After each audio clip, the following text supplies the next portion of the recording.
The First Coast's most accurate forecast from the First Coast News Weather Team, certified by Weather Rate, sponsored by AC Designs. Good evening, everybody, and welcome in tonight, whether you're watching on FCN Plus or on YouTube or Facebook. Hopefully, you've been enjoying your Thursday evening. For some of us, though, we do have some storms to be tracking. Welcome in. I'm Meteorologist Ross Mummah. We have been just kind of watching this upper level system kind of swirl around off to our north, now moving really north or northeast of Atlanta, kind of closer to the Charlotte, North Carolina area. And on the very tail end of this system and trough, we do have a very weak boundary or just kind of wave of energy bringing some showers and even some thunderstorms. Now, earlier this afternoon, really between about 3 and 5 o'clock, we saw numerous severe thunderstorm warnings out across southeastern Alabama into southwestern Georgia. The overall severe weather risk and thunderstorm chance has really started to diminish quite a bit here now. These storms quickly losing their fuel, but you can kind of see how some of those fired off here earlier today, continuing to move off to the southeast and now entering the domain of the First Coast. So Ware and Charlton County really seeing the only remaining storm here. So just south of the Waycross area, a little bit of some lightning left in that, but the overall size of the storm has begun to shrunk down significantly. And if we take a look at the storm core, which really kind of gives you an idea of the strength of the storm and the updraft itself, you can see they're weak to moderate at best. So quickly just kind of fizzling out to eventually some showers here within the next 10 or 15 minutes. Kind of headed towards the Folkestone area, Highway 1 and 301, about to see a little bit of some rain. So if you live on the south sides of Waycross or out toward the Folkestone area, you're probably going to be seeing at least a few showers here this evening. But for anyone who lives around Jacksonville, we do not expect any rain tonight. Potentially just some high clouds, which could impact the lunar eclipse that will peak after midnight tonight. So we'll kind of have a mix of clouds out there, but I do think there will be enough breaks in the clouds to see that total lunar eclipse here later on this evening. Now, we're got a big storm system on our way really by the Sunday afternoon and evening, likely for most of us, but millions of people across the United States are going to feel the impacts from this system over about the next 3 days. So this is kind of where the storm is at right now, close to the Four Corners region, kind of moving through Utah, headed into east or western Colorado, Wyoming. So that circled area is kind of the main wave of energy that we're currently watching, and that is going to swing into the southern and central plains throughout the day tomorrow, bringing very, very gusty winds. The isobaric pressure is really going to be squeezed down, so a very tight pressure gradient is going to be developing. What does that mean?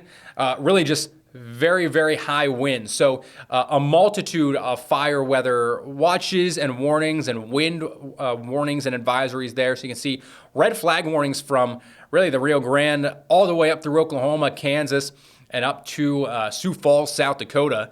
Then you got high wind warnings in effect across much of Texas and Oklahoma, western Kansas and Nebraska, and then further to the east, places like St. Louis up to Chicago, fire weather watches, wind advisories in place. And some of these locations, especially across Texas and Oklahoma, are warned for 50 to 70 mile per hour winds.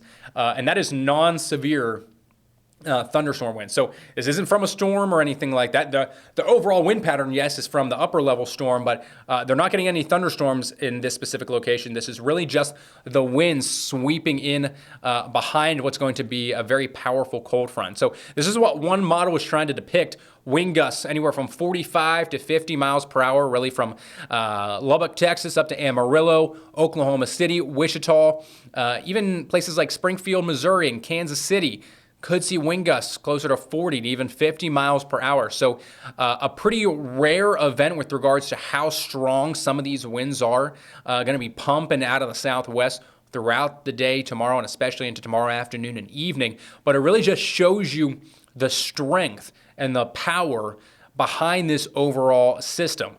So that's how strong the winds are at the surface. If you think aloft, just go 500 to 1,000 feet above the surface, you could be seeing anywhere from 70 to 80, 90 knot winds, which, can often, if you bring that down to the surface, be closer to 80 to 100 mile per hour wind. So a very, very strong system.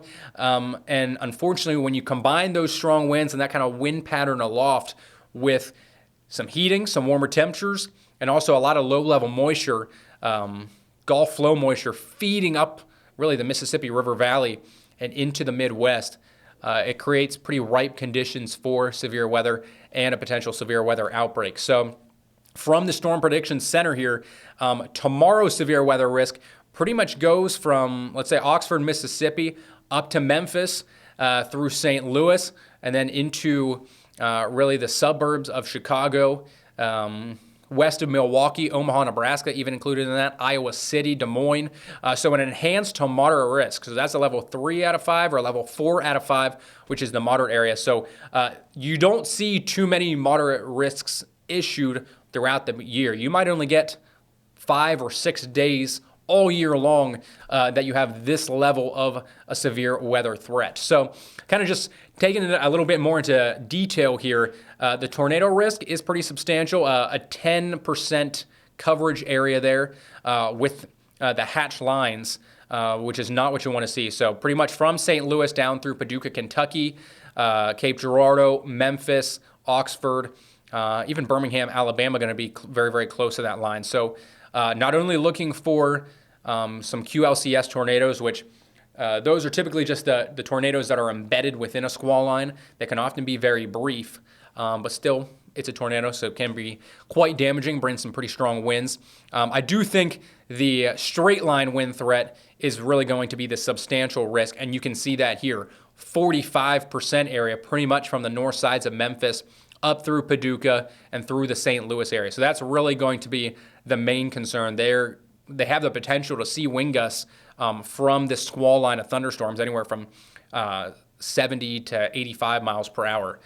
So that is going to be a concern, as will the hail risk, a 30% area there over the St. Louis area for large and damaging hail, anywhere from quarter to golf ball sized hail potentially in that area. So Friday going to be potentially very impactful day, and you can see just the swirl in this entire system. So meanwhile, areas west of there, out towards Rapid City, South Dakota, where Mount Rushmore is, those folks are going to be experiencing wind, yes, but potentially some snow, that cold air advection on the backside. But for anyone kind of downstream from this system, like Des Moines or St. Louis, you're going to get a very, very strong line of storms to move through tomorrow afternoon and evening.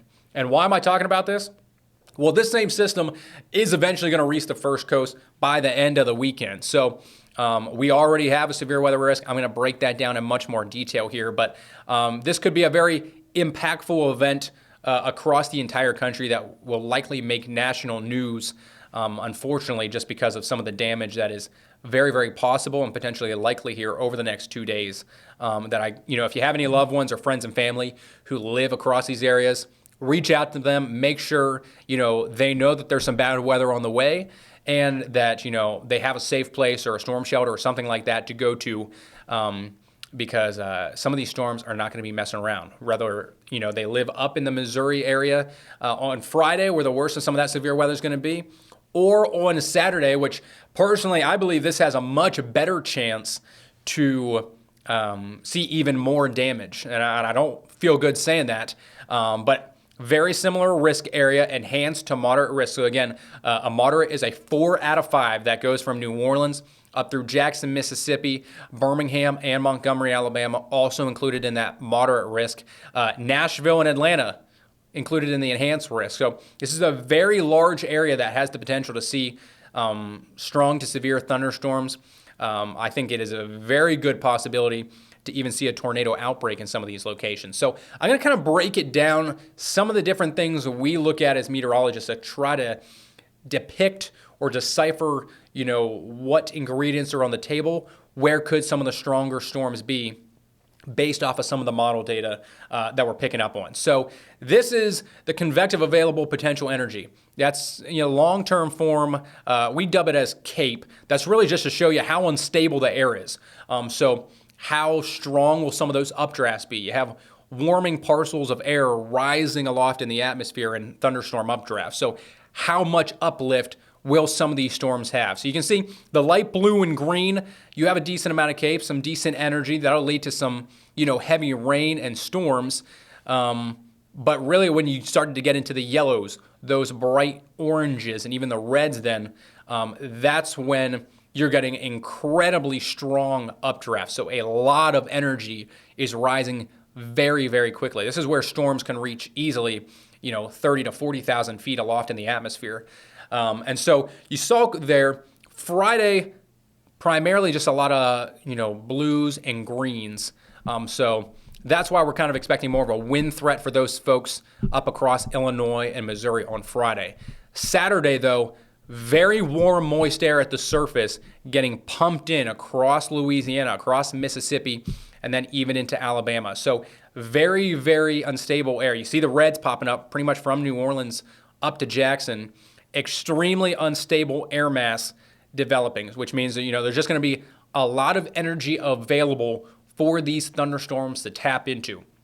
Storms themselves, they love the heat, they love the moisture. That is the fuel for these storms to develop and to keep on going. So the more of it there is, the stronger the storms likely tend to be. Another thing to kind of look at is the helicity instability. That's a fancy term for pretty much just saying not only, the instability in the air, but also the rotation. So, those rising parcels of air, are they spinning some? Is there the chance for some rotation? So this can often show you when there's the potential for embedded, rotating thunderstorms or tornadoes embedded within a line of storms moving across. Or it can just show you, how much wind shear is available. If you get some isolated thunderstorms, could they begin rotating? Do they develop into supercells and eventually, drop down a tornado that could be on the ground for quite some period of time? So you kind of see here on Friday up across Illinois, Missouri, Tennessee, Arkansas even. It's unstable. You're going to get some gusty storms, but as I said, I think as you transition kind of from Friday into Saturday, that's when the conditions really start to worsen. You're going to have a low-level jet, which is just a very strong, almost current of wind, let's say 500 feet up in the air. So it's a pretty, it's a low-level, high-speed wind that picks up typically overnight and typically comes up out of the south. So it's not only traveling quite quickly, but it's pulling in a lot of warmth and a lot of moisture up out of the Gulf. And you can see that kind of depicted here. So up right along the Mississippi River Valley, Mississippi, up to the Memphis area, and even the south sides of St. Louis, you're getting into those oranges, those pinks. So not only getting some very, very strong winds, but you're starting to get that chance for some isolated tornadoes. This is going to worsen then as you head into Saturday morning and then into Saturday afternoon. Those winds continue to pick up, and look at that there. Pretty much right along the Alabama and Mississippi border, you're getting the pinks, the purples, and unfortunately the reds. So there is a very, very good chance to see a significant severe weather outbreak, but also I think a tornado outbreak across Mississippi and Alabama on Saturday, late morning, and then continuing through the afternoon. Now, what does a tornado outbreak mean? There's not really a specific number to base it off of, but certainly over 10 to 20 tornadoes are very, very possible here on Saturday. So similarly, as I said earlier, if you have loved ones who live anywhere in not New Orleans necessarily, but that could be included in it, Louisiana, Mississippi, Tennessee, Alabama, and then even eventually heading our way, reach out to them, make sure they know. I mean, it's if you follow weather at all, they're talking about it a lot in places like Birmingham and in Jackson, Mississippi, and things like that. But just reach out to any of your loved ones or friends who might happen to live in this area. There is going to be a strong, significant, potentially deadly line of storms headed that way. And this is just kind of one last way to look at it. And I'm zooming in specifically on Saturday morning here. So this is what we call the significant tornado parameter. So it really kind of takes in the CAPE, it takes in the helicity, it takes in the wind shear, it takes in heating and low level moisture and dew point values. So kind of takes a lot of different factors and rolls them all together that kind of creates the best scenario or atmosphere for not only tornadoes to develop, but strong tornadoes. So if you're kind of in that kind of palish white or gray color, brief tornadoes are possible. The yellowish and orange, EF0 to EF1, even EF2 are potentially possible. But it's really once you get into the orange color, the red, and then eventually the pink, EF2 and stronger tornadoes will be possible, some of which could be long track, which means they could easily be over, a half mile to, if not 3/4 of a mile wide, and they could be on the ground for 10, 15, 20 miles, really leaving a path of destruction and havoc across, the landscape and communities across there. So there is a very, very serious severe weather situation out there across Mississippi, Alabama, and I would even say southern Tennessee throughout the day on Saturday. Now, this system that is going to bring severe weather to these other locations across the country on Friday and then into Saturday, hitting the Atlanta metro area late Saturday evening. It will eventually head our way by Sunday. That's kind of where the First Coast now adds, their 2 cents into the conversation. So models are kind of trying to figure out what the exact timing of it is going to be. This exact one has it coming in a little bit slower. So by shortly before sunrise or dawn on Sunday morning, it kind of has it lined up from Columbia, South Carolina, down through Macon, and then down towards Panama City in the Panhandle. Other models have it a little bit further eastward at this point. Kind of moving through the Tallahassee area and a little bit closer to Valdosta. So this is really just one interpretation of the timing. So this is going to change, the exact timing. So don't lock this in just yet. We're going to have to fine tune the exact timing. We're going to put out a severe thunderstorm timing map here likely tomorrow, and we'll have all this information for you on our website, firstcoastnews.com. So head there tomorrow once we kind of fine tune the forecast, because we don't want to put it out too early and then be wrong, because we still have some more, model data to kind of siphon through or shift through. But this gives you a good idea. By midday, I definitely believe that line of storms is starting to at least make its way towards our western counties. But I think more than likely, it'll really be much closer to at least Highway 17, if not the I-95 corridor, by midday on Sunday. Typically in these situations, you get a squall line to develop. So a strong line of storms, they can often really start to ramp up in how quickly they progress eastward and forward. We often call this outflow dominant. So the whole upper level system and cold front can be pushing through, but the squall line kind of takes on a mind of its own, continues to move further and further eastward here, throughout the duration of the event. So although the cold front might be backed up closer to Montgomery, the squall line can really just surge ahead and surge forward. So models are much better at trying to depict that, but they still, aren't perfect and struggle from time to time. So I think there's a very good possibility that once this line develops and starts moving eastward, it could arrive much sooner than what some of the models are trying to depict. So as I said, we're going to fine tune this a little bit, more here as we head closer and closer to the weekend. But nonetheless, a slight risk of severe weather, so a level 2 out of 5, will be in effect all up and down the eastern seaboard. So from the Poconos in Pennsylvania, through Trenton, New Jersey, down through Philadelphia, D.C., Baltimore, Richmond, Raleigh, Columbia, Myrtle Beach, all the way down to Brunswick and Jacksonville, we are all going to be included in this slight risk of severe weather. So what are our greatest, threats or risks going to be? Certainly damaging wind gusts. At the surface on Sunday, before the front arrives, winds will be out of the south and southwest anywhere from about 20 to 30 miles per hour. So winds at the surface already going to be fairly strong. Winds about 500 to 1,000 feet aloft, going to be pushing closer to 40 to 50 miles per hour. So we are going to have a fairly strong low-level jet above us here on the First Coast. I've mentioned that term earlier. So any, rain or storms that develop, you have to picture, if you have a 50 mile per hour wind, let's say 500 feet aloft, and you get a downdraft to go through that. So, heavy rain pulls those strong winds down to the surface, continuing to accelerate them. And when they hit the surface, they got to spread outwards. So in those scenarios, if you got a 50 mile per hour wind aloft and that gets brought down to the surface by 500 feet, well, that could easily come out as a 60 to 70 mile per hour wind gusts, which could certainly do some damage to any property that you do have. So 50 to 70 mile per hour wind gusts, certainly a possibility. Large hail, I think, has a much better chance of developing this Sunday than it did last Sunday. If you tracked any of those storms last week, they were primarily warned for about penny to potentially nickel-sized hail. Pretty small.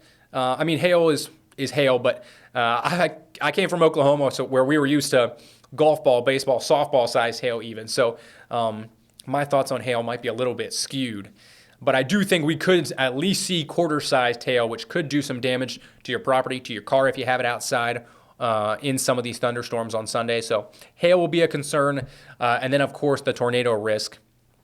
I do think these will be more squall line tornadoes, so those QLCS tornadoes embedded within the line of storms. On, I guess it was Monday. Yeah, Monday morning when we had some tornadoes down towards Orlando or the Sanford area. Those were supercell thunderstorms. I do expect this to be a little bit of a different situation. This is going to be just a very strong squall line moving in. So because of that, any tornadoes that would happen to develop, I would expect them to be a little bit weaker and to be fairly brief. Now, take that with a grain of salt. Obviously, if the tornado hits your house or your neighborhood, it's still, whether it's an EF1 or EF0, is still certainly going to impact you and do some damage. So no tornado is necessarily weak, but weaker than what the folks across Alabama and Mississippi will likely experience on Saturday. So we'll watch for the tornado risk, but I'm really much more focused in on the straight line wind threat. So because of that, if we do happen to get any severe thunderstorm warnings throughout the day on Sunday, please pay attention to those. Take caution. Have just a storm safety plan in place. Some of these, straight line winds can do just as much damage as an EF0 tornado can do sometimes. So if you get a warning, head inside, find some shelter, find or go to your safe place. And of course, a lot of these are going to bring a lot of lightning as well. We got lots of folks, thousands of people planning on going to the Players Championship down at TPC Sawgrass on Sunday throughout the entire day. As of right now, I do expect the rain and storms to hold off for that event until at least early to middle afternoon. So I don't think TPC will be impacted until after 2 o'clock. So most of the final round of the tournament, will, I think they'll get it underway at least, but there's still going to be a lot of people out there, and lightning is going to be a major concern for anyone who is outside. So just keep that in mind as well. So a lot going on this weekend. This will continue to be updated over the next several days, but nonetheless, the most accurate weather team here at First Coast News has issued a weather impact alert on Sunday. Right now, we're saying Sunday afternoon and continuing into the evening hours. That will also be adjusted and become much more focused in on an exact timeline here as we get closer to the event. But just know, expect some widespread heavy rainfall, strong winds, and potentially some hail as well. So some strong to severe storms do appear very, very likely there throughout Sunday afternoon and evening. Kind of just back to the beginning then.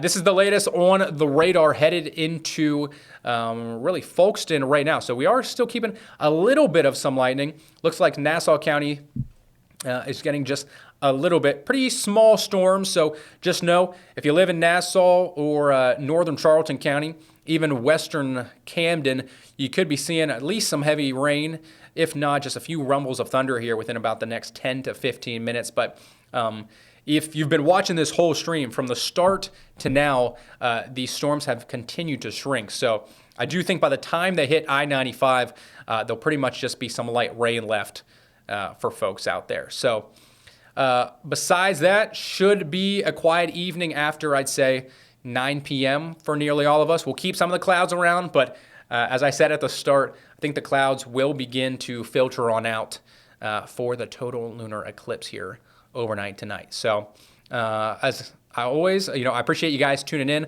I don't see too many questions on here on Facebook, but whether you're watching on Facebook or on YouTube or FCN Plus, we always appreciate you guys not only tuning in, but just your support, asking questions, whether, they're weather related about the specific event or just have something on your mind that you want to ask.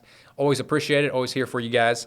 So unless anyone's got any questions, I'm probably going to wrap things up here in just a second. So I'll give you all one more chance to ask away, but I don't see anything. So showers tapering off here tonight. Beautiful weather tomorrow, windy and warm on Saturday, and then we prepare ourselves for rain and potentially some strong to severe storms on Sunday. So I am meteorologist Ross Mummah. We'll have much more for you on the upcoming severe weather event on air and online here on FCM Plus, YouTube, and Facebook. But for now, enjoy the rest of your night and take care.